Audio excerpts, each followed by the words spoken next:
이르러 말하되 여호와께서 이 땅을 너희에게 주신 줄을 내가 아노라.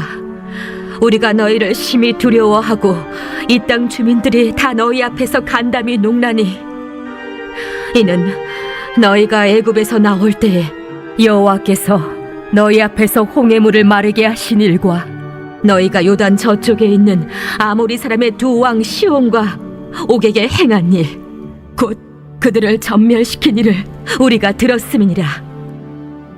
우리가 듣자 곧 마음이 녹았고 너희로 말미암아 사람이 정신을 잃었나니 너희의 하나님 여호와는 위로는 하늘에서도 아래로는 땅에서도 하나님이시니라.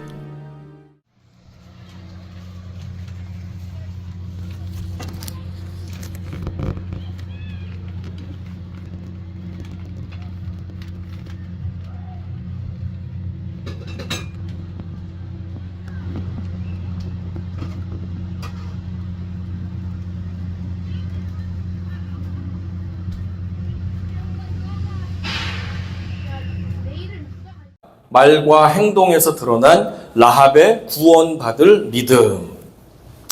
하나님께서 드디어 40년간 이스라엘 백성들의 고달팠던 광야 시간을 마무리시켜 주기로 작정하셨습니다. 그래서 이제 여호수아를 통해서 3일 안에 식량을 준비하고 짐을 다 정리해서 가나안 땅으로 들어가도록 해라라는 명령을 내렸습니다. 살다 보면 어떤 문제가 이상하게 풀리지 않을 때가 있습니다.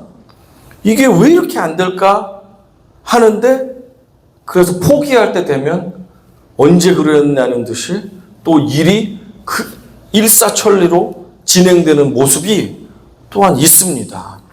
가나안 땅에 들어가는 이스라엘 백성들도 그와 같았습니다. 40년간 언제 들어가나 우리 아버지 어머니 다 돌아가시는데 언제 들어가나 하는데 때가 되니까 3일 만에 이제는 들어가야 됩니다. 좋든지 싫든지 들어가야 하는 때가 되었습니다. 그런데 그와 동시에 여호수아는 2명의 정탐꾼을 가나안 땅 여리고로 보냈습니다. 자신이 누구 출신이에요? 여호수아가 누구 출신이에요? 정탐꾼 출신이죠.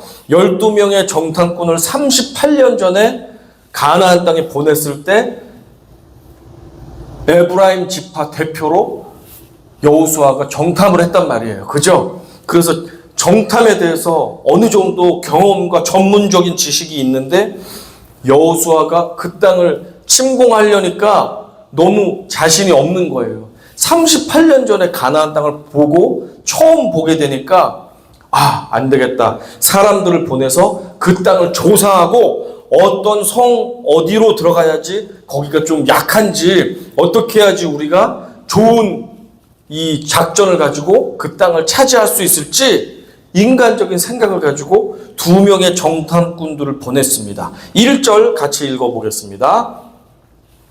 시작. 눈의 아들 여호수아가 시딤에서 2사람을 정탐꾼으로 보내며 이르되 가서 그 땅과 여리고를 엿보라 하매 그들이 가서 라합이라 하는 기생의 집에 들어가 거기서 유숙하더니, 지도를 같이 보겠습니다. 이 오른쪽에 있는 땅이 시딤인데 이 가운데가 요단강이잖아요. 요단강의 동쪽은 가나안 땅은 아니에요. 붙어있는 땅이지만 가나안 땅은 아닌데 이스라엘 백성들이 지금 캠프를 치고 있는 곳이 바로 시딤이라는 곳이고 멀어 보이지만 굉장히 가까운 거리입니다. 그리고 강을 건너면 바로 가나안 땅인데 왼쪽 그 첫 번째 큰 도시가 바로 여리고라는 성입니다. 여리고라는 도시가 첫 번째의 가나안 땅에 있는 큰 도시입니다. 이곳에 2명의 정탐꾼을 보냈습니다. 자, 그러면 여리고 성이 어떤지 정탐을 해야 되는데 고고학조들이 발견한 이 가나안 성을 보면 이 성벽이 이중으로 되어 있다는 거예요. 성이 벽이 있잖아요. 침투를 못해요. 벽이 높기 때문에.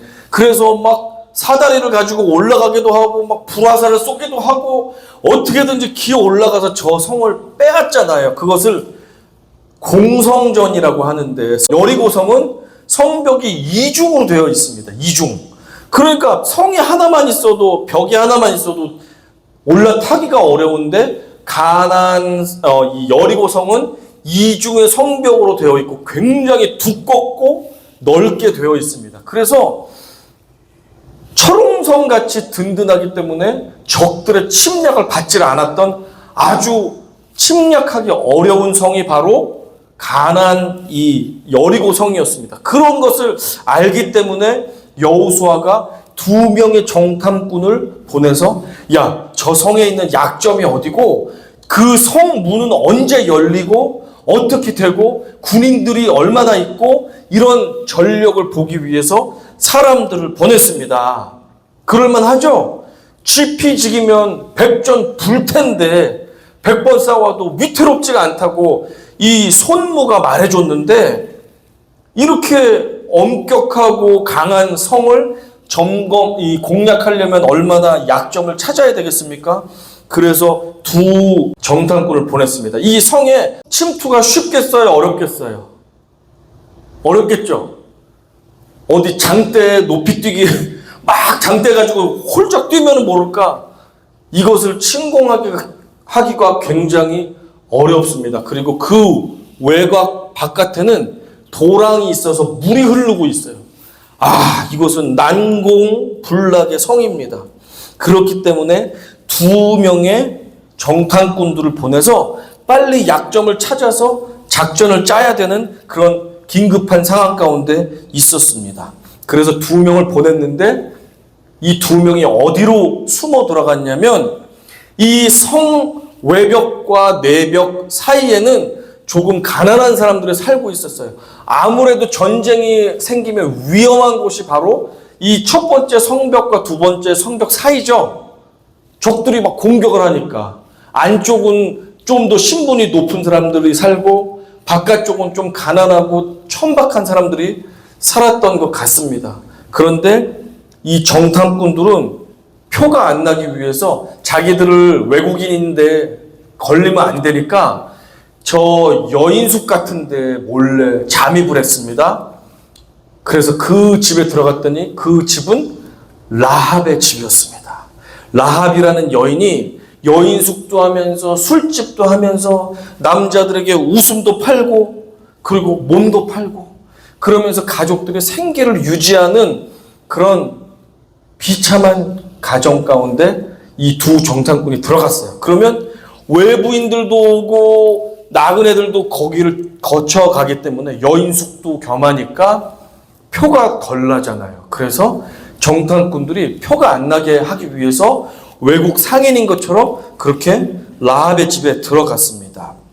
그런데 하필이면 몰래 들어갔는데 누군가가 그것을 보았습니다. 그래서 여리고 왕에게 신고를 했습니다. 수상한 사람들이 라합의 집에 있습니다.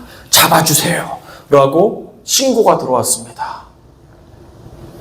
이 가나안 땅은 제국의 왕이 모든 땅을 다스리는 게 아니라 각 지역마다 도시 국가가 있는데 도시마다 왕이 있었습니다. 그래서 가나안의 여리고는 누가 왕, 어디는 누가 왕, 어디는 누가 왕 하면서 가나안의 여러 족속들은 각각의 지방 왕들이 다스리고 있었고, 여리고에도 이 성을 다스리는 왕이 있었는데 그 왕이 첩보를 듣게 되었습니다. 적들이 염탐하러 왔다고 하면서 라합의 집으로 군대들을 보냈습니다. 군인들이 두드립니다. 라합, 문 여시오. 이곳에 수상한 사람이 들어왔는데 빨리 꺼내주시오. 이렇게 들어왔습니다. 4절 읽어보겠습니다. 시작. 그 여인이 그 2 사람을 이미 숨긴지라 이르되 과연 그 사람들이 내게 왔었으나 그들이 어디에서 왔는지 나는 알지 못하였고. 우리 집에 오긴 했는데, 왜냐하면 본 사람이 있으니까 다 거짓말하면 안 되잖아요. 그러니까 절반은 거짓말을 해서 수상한 사람들이 오긴 했는데 그 사람들이 어디서 왔는지 어느 나라 사람들인지 저는 모릅니다. 그리고 조금 전에 성문을 닫을 때쯤에 저쪽으로 나가던데요 라고 거짓 정보를 줬습니다. 그랬더니 이 순진한 여리고 군대들이 라합의 말을 믿고 그 성문을 향해서 나아가서 두 스파이를 잡으려고 쫓아나갔습니다. 그리고 해가 지고 성문은 닫히게 되었습니다.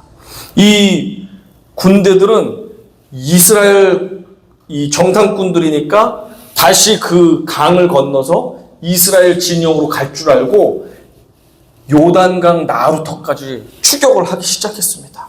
그 사이에 라합이 지붕으로 올라가서 거기에 풀을 이렇게 말리고 있었어요. 삼대라고 하는 풀을 말리고 있었는데 이게 아마라는 풀입니다. 이 풀은 배옷을 입는 재료예요. 거칠거칠한 상복의 그 재료 있죠? 거칠거칠한 옷. 그 풀을 말려가지고 옷을 만드는데 그 풀을 이렇게 옥상에다가 지붕에다가 널고 있었습니다. 정탐꾼 2명을 그 속에 숨겨놨습니다. 그랬더니 찾을 수가 없었어요. 미리 숨겨놓고 가서 이야기합니다. 이 라합이 자 어떻게 합니까? 이 숨겨놓은 정탐꾼들에게 찾아가는데 그 전에 이 모습을 통해서 우리는 최초의 가나안 사람 중에 회심자인 라합의 모습을 그의 믿음을 발견하게 됩니다. 오늘 성경에 보면은 라합이 입으로만 하나님을 시인한 것뿐이 아니고 행동으로도 구원받을 믿음을 보여주었다라는 사실을 우리가 발견하게 되는데 그것이 진짜인지 우리가 입술로는 하나님이 우리 최고의 신이십니다. 주님이 나의 왕이시고 구원자이십니다. 얼마든지 말할 수 있지만 우리가 삶에서는 내 맘대로 죄 지으면서 그렇게 살 수도 있잖아요. 그러면 이 사람 고백이 진짜인지 참인지 알쏭달쏭하고 확인할 수가 없는데 우리는 신앙 고백을 입술로 했다면 마음으로 믿어서 입술로 신앙 고백을 했다면 그거에 맞는 삶이 있어야지 이 사람은 진짜 이 고백이 진짜구나 정말로 구원받을 사람이구나 라는 것을 우리가 알 수가 있는데 라합은 행동과 말에 있어서 똑같은 신앙 고백을 하고 있다는 것을 오늘 성경을 통해서 발견할 수가 있습니다. 로마서 10장 10절은 이렇게 진술을 합니다. 사람이 마음으로 믿어 의에 이르고 입으로 시인하여 구원에 이르느니라. 마음으로 믿어서 의에 이르고 입으로 시인하여 구원에 이른다. 유일하신 구원자에 대한 전적인 믿음과 신앙 고백은 구원에 있어서 반드시 필요한 필수적인 그것을 필요 조건이라고 우리가 말하죠. 필요 조건입니다. 신앙 고백은 필요 조건입니다. 하지만 성경에 이런 고백도 동시에 들어 있습니다. 야고보서에 보면은 너희는 말씀을 행하는 자가 되고 듣기만 하여 자신을 속이는 자가 되지 말라라는 말씀이 있어요. 듣기만 하지 삶에서는 그 말씀대로 삶이 나타나질 않는 거예요. 영혼 없는 몸이 죽은 것 같이 행함이 없는 믿음은 죽은 것이니라. 나 믿음 있어. 예수님이 나의 구주야. 하지만 직장에 가든지 가정에 가면 내 고백과 따르게 행동하고 마치 안 믿는 사람처럼 행동하고 사는 사람들이 있죠. 그것은 그 사람 믿음이 진짜인지 의심케 한다는 것입니다. 성경은 동시에 구원받을 믿음은 삶을 통해서 증명되어야 한다라고 가르쳐주고 있습니다. 우리의 삶의 모습은 구원에 있어서 충분 조건이라고 말할 수 있습니다. 필수 조건, 필요 조건은 믿음과 그것에 대한 신앙 고백이 필수적이지만 충분 조건. 이 삶의 모습이 없다면 이 구원이 확실한지 우리는 확신할 수가 없다는 것입니다. 그렇다면 첫째로 라합은 여호와 하나님을 향한 구원받을 만한 믿음과 신앙 고백이 있었을까요? 한번 말씀을 보면서 확인해 보겠습니다. 그 군인들을 자기 나라 군인들을 따돌린 다음에 적들에게 올라가 가지고 배신자죠. 조국을 배신하는 배신자예요. 옥상에 올라가서 정탐꾼들에게 이렇게 말합니다. 9절 시작. 말하되 여호와께서 이 땅을 너희에게 주신 줄을 내가 아노라. 우리가 너희를 심히 두려워하고 이 땅 주민들이 다 너희 앞에서 간담이 농나니. 그녀의 말에 의하면 자기뿐 아니라 우리 동네 모든 사람들이, 가나안 사람들이 너희 이스라엘의 하나님이 얼마나 대단한지, 그리고 너희 이스라엘 백성들이 얼마나 무시무시한지 다 들어서 알고 있어. 그래서 그냥 간장이 녹았어. 우리 이 마음이 다 녹았어. 무서워서. 이런 말을 하고 있습니다. 자, 그런데 이 본문을 보면, 영어 성경을 보면 현재 완료 시제로 이 내용을 쓰고 있어요. 현재 완료라는 말은 과거부터 현재까지 계속 지속이 된다는 말이죠. 그 현상이나 동작이, 상황이 과거부터 시작해서 지금까지 계속해서 유효한 것을 현재 완료 시제를 사용해서 나타내고 있는데, 우리가 너희의 이야기들을 과거부터 지금까지 들어왔고 우리의 애간장이 과거부터 지금까지 계속해서 녹아내리고 있어. 지금도 그래. 라는 것을 표현해주고 있어요. 라합은 가나안 사람들 모두가 이스라엘의 하나님과 그의 백성들 때문에 두려워한다는 사실을 조금 더 구체적으로 말합니다. 10절과 11절 같이 읽어봅니다. 이는 너희가 애굽에서 나올 때에 여호와께서 너희 앞에서 홍해물을 마르게 하신 일과 너희가 요단 저쪽에 있는 아모리 사람의 두 왕 시온과 옥에게 행한 일, 곧 그들을 전멸시킨 일을 우리가 들었음이니라. 우리가 듣자 곧 마음이 녹았고 너희로 말미암아 사람이 정신을 잃었나니 너희의 하나님 여호와는 위로는 하늘에서도 아래로는 땅에서도 하나님이시니라. 이 세상에 여러분 비밀이 있다고 생각하세요? 없다고 생각하세요? 비밀이 있는 것 같아요? 없는 것 같아요? 없어요? 어떻게?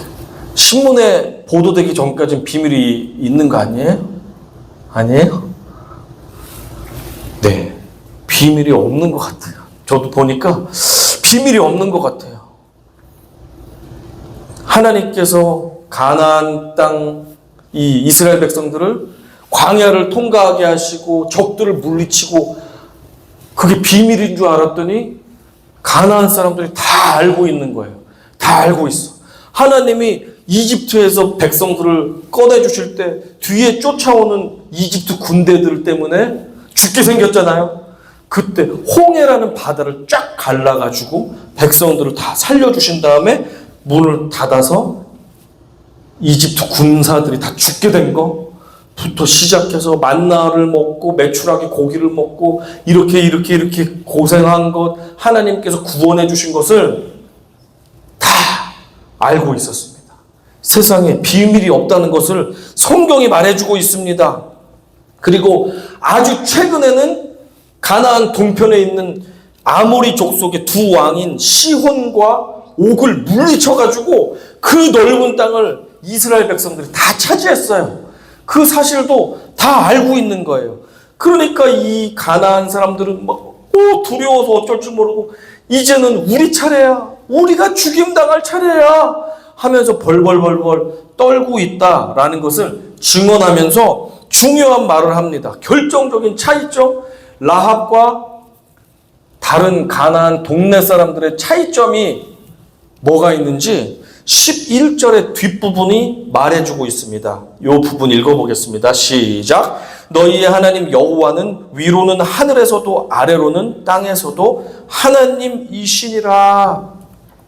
가나안 땅에 얼마나 우상이 많습니까? 바알과 아세라, 아스다로, 몰록, 또 밀곰 등등등등 수많은 잡다한 신들이 많은데 라합은, 사람들은 벌벌 떨고 말지만 라합은 그 하나님이 하늘에서도 최고의 신이시고 이 땅에서도 최고의 신입니다 라고 하면서 신앙을 고백하는 모습을 볼 수 있습니다.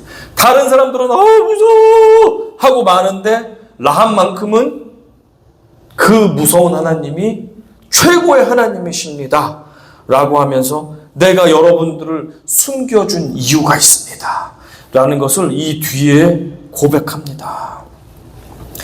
이 라합은 다른 사람들은 하나님 대단해 하지만 나랑 상관없어. 나를 죽일지도 몰라 하면서 무서워하고 있음에도 불구하고 라합만큼은 그 하나님이 나의 인생을 구원해 주실 수도 있어. 우리 가족들을 살려주실 수도 있어. 라는 믿음이 있었던 것입니다. 그래서 로마서 10장 10절은 이렇게 고백하잖아요. 사람이 마음으로 믿어 의에 이르고 입으로 시인하여 구원에 이르느니라.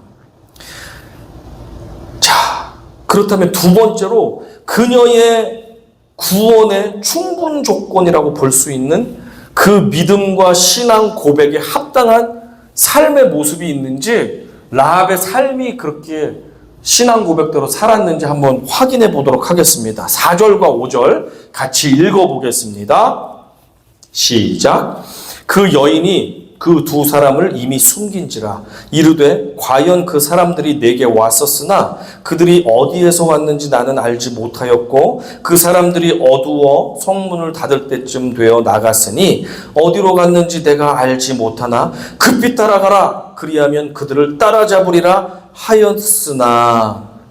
자, 이 그녀는 자신이 고백하고 믿은 대로 행동을 합니다. 자신은 하나님이 최고예요 라고 말하지만 행동을 내가 숨겨놨으니까 빨리 잡아가세요. 저기 불 속에 숨겨놨어요. 라고 하면 하나님이 최고예요 하지만 행동은 따르게 하잖아요. 그런데 라합은 속이는 것은 잘못되고 좋지 않지만 더 큰 목적을 위해서 온 가족이 말살당할 위기에서 살아남기 위해 거짓말은 좋지 않지만 그래도 살아남기 위해 행동으로 옮깁니다. 그 군사들을 따돌려서 내보냅니다. 그리고는 올라가서 이 사람들을 안전하게 숨겨줍니다. 이것을 보면서 우리는 그녀가 말만 하나님이 최고예요 라고 한 게 아니라 정말로 하나님의 일을 하는 하나님의 사람들을 살려줌으로 말미암아 자기 자신과 자기 가족들도 구원을 받을 수 있게끔 행동하는구나 하는 구원받을 삶의 모습을 보여주고 있음을 알게 됩니다. 그래서 어떻게 요청을 하냐면 이렇게 요청합니다. 제가 읽어드릴게요. 13절. 그리고 나의 부모와 나의 남녀 형제와 그들에게 속한 모든 사람을 살려주어 우리 목숨을 죽음에서 건져주세요 라고 말합니다. 언제?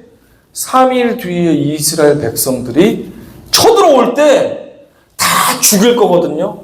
그때 저를 기억하고 저희 가족들을 살려주세요 라고 간절하게 부탁을 하는 모습을 보면서 하나님과 하나님의 백성들이 능력 있고 우리 백성들까지도 멸할 수 있구나.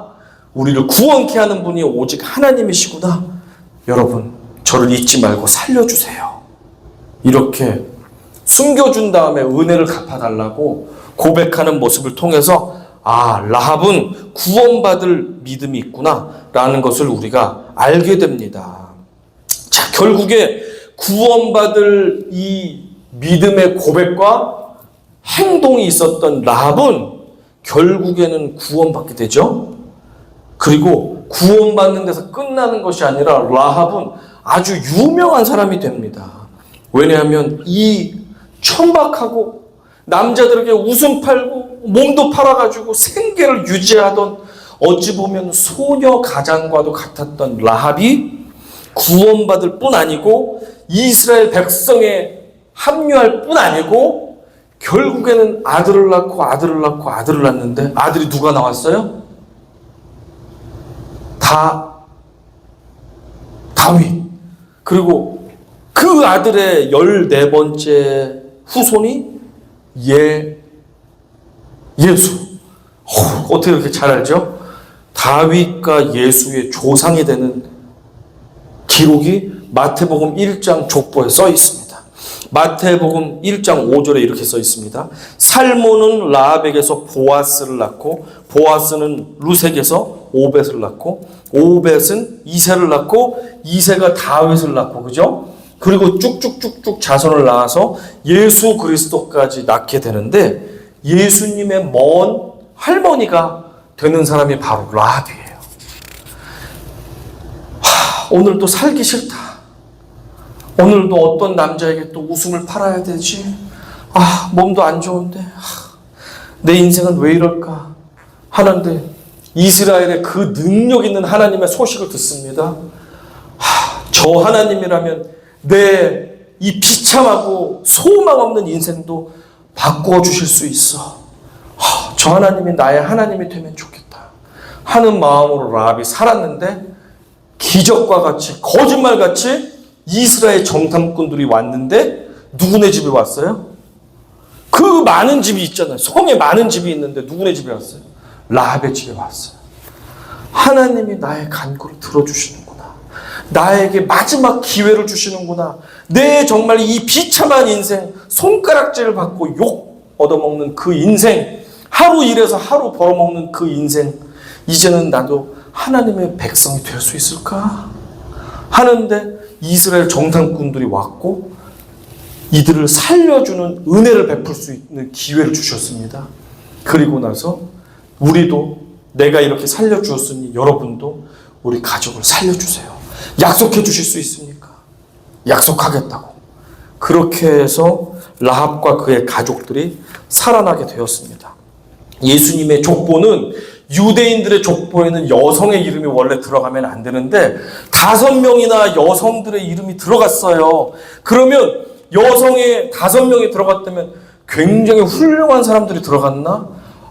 국회의원이나 장관 정도는 돼야지 예수님 족보에 들어갈 것 같은데 5명 모두가 창피한 사람들의 이름들이 들어있습니다. 누굽니까?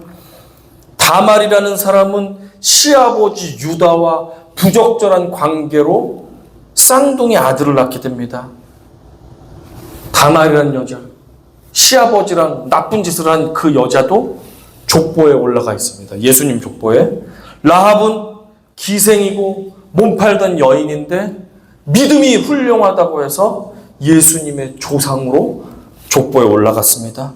룻은 모압 여인이죠. 시어머니 나오미를 쫓아서, 남편도 다 죽었는데 끝까지 어머니의 하나님이 나의 하나님입니다 하면서 이스라엘까지 쫓아와가지고 보아스하고 다시 재혼을 해서 이스라엘 민족이 되는데 다윗과 예수님의 할머니가 돼요.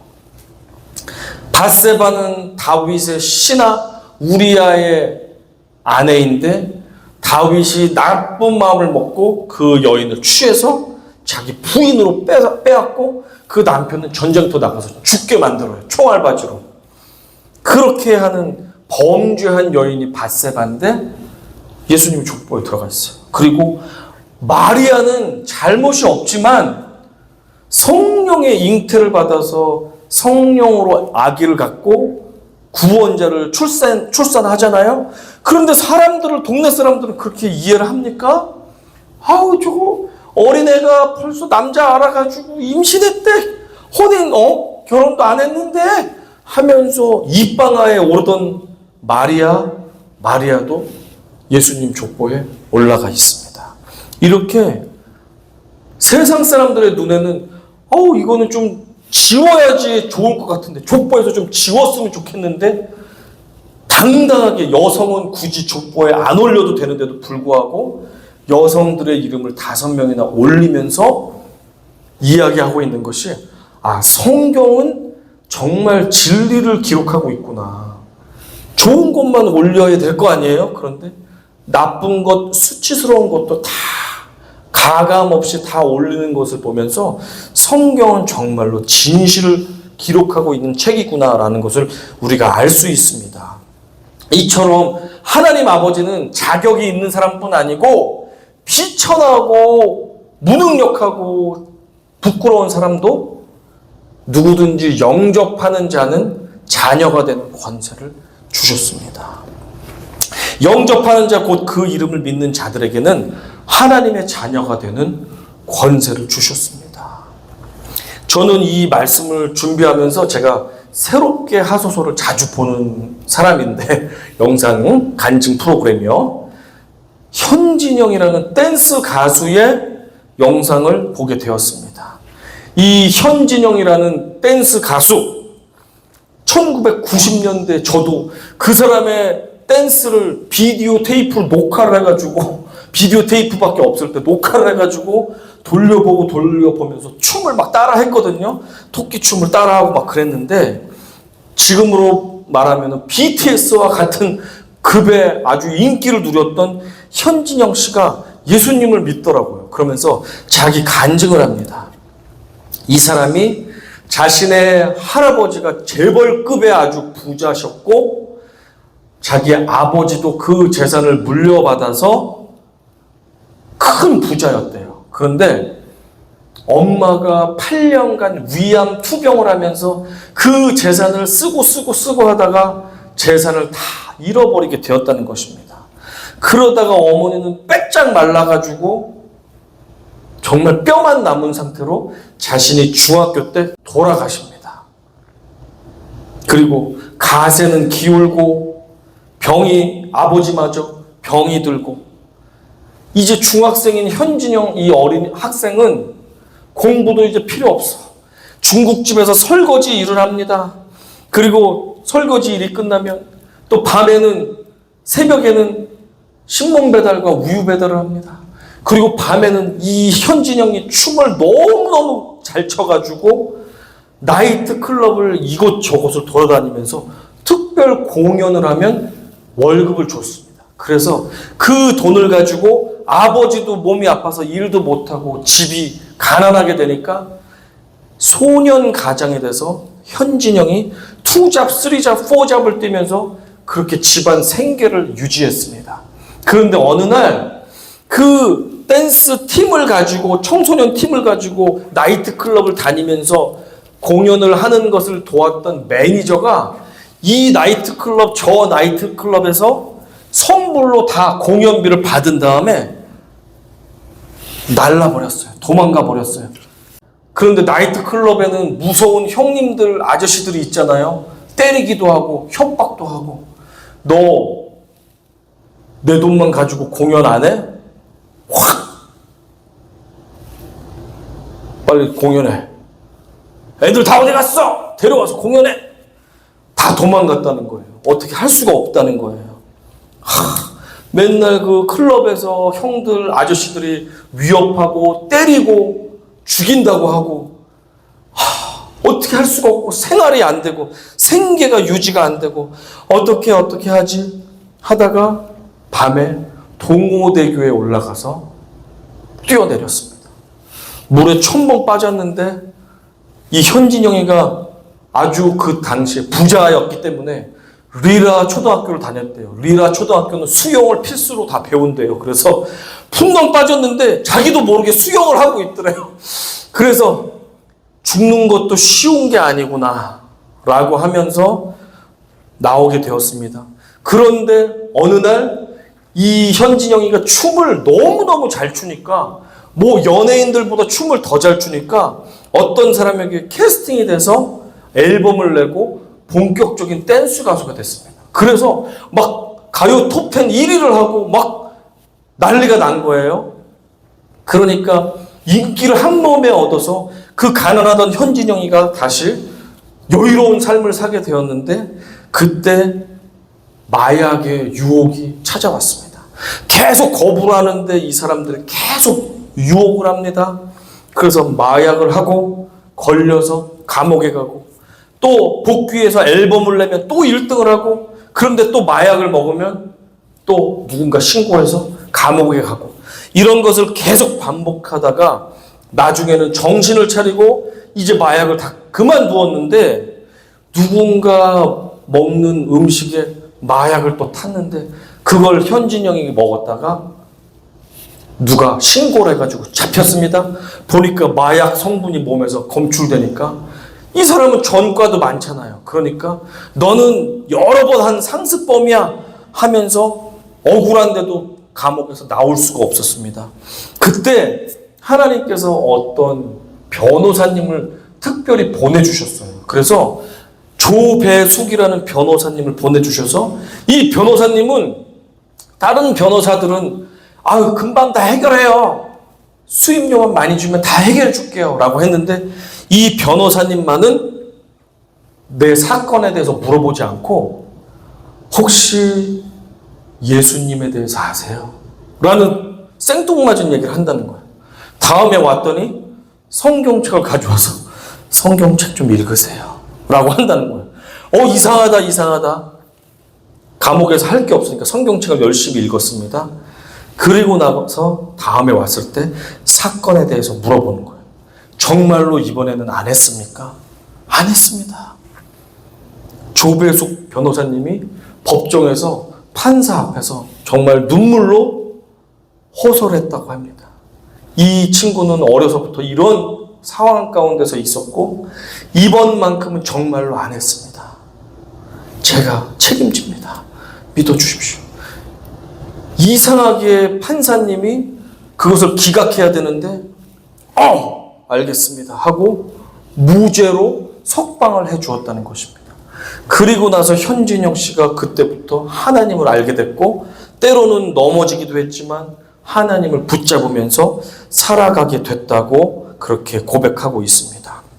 이 현진영 씨를 보면서 소년 가장으로서 중학교부터 막 중국집 그릇 닦고 막 신문 배달하고 춤추면서 그걸 생계를 위해서 공연을 하는 비참한 그런 시간을 보냈잖아요. 그러다가 하나님께서 구원자 같은 변호사님을 감옥에서 보내줘서 하나님을 만나게 됐는데 라합도 소녀 가장처럼 비참한 인생, 내가 웃음을 팔지 않으면 우리 가족이 먹고 살지 못하는 비참한 상황 가운데서 하나님께서 사람들을 보내줘서 정탐꾼을 하필이면 수많은 여리고 사람들 중에 라합의 집에 보내주셔서 그렇게 구원의 일을 시작하셨고 하나님께서 그녀의 마음 가운데 하나님을 구주로 받아들이는 믿음을 주셔서 라합은 구원에 이르게 되었습니다. 이렇게 하나님께서는 예수 그리스도를 마음으로 믿고 입으로 시인하고 그리고 그 믿음이 진정한 믿음인지를 내 삶으로 살아내는 사람들에게 하나님은 그가 어떤 형편이든지 얼마나 과거에 더러운 죄악을 지었든지 때로는 하나님을 고백하면서도 또 넘어지고 또 잘못하고 또 범죄를 한다 할지라도 회개하고 돌이키는 자라면 하나님은 누구든지 포기하지 않으시고 구원을 주신다는 사실을 우리가 기쁨으로 받아들이시기 원합니다. 우리 자신을 돌아봅시다. 우리는 구원자 예수 그리스도에 대한 지식이 있습니까? 지식이 있습니까? 여리고 모든 사람들이 하나님에 대한 지식은 있었습니다. 그죠? 위대하신 분이고 바다를 가르시면서 구원하시는 분이라는 지식은 다 있었습니다.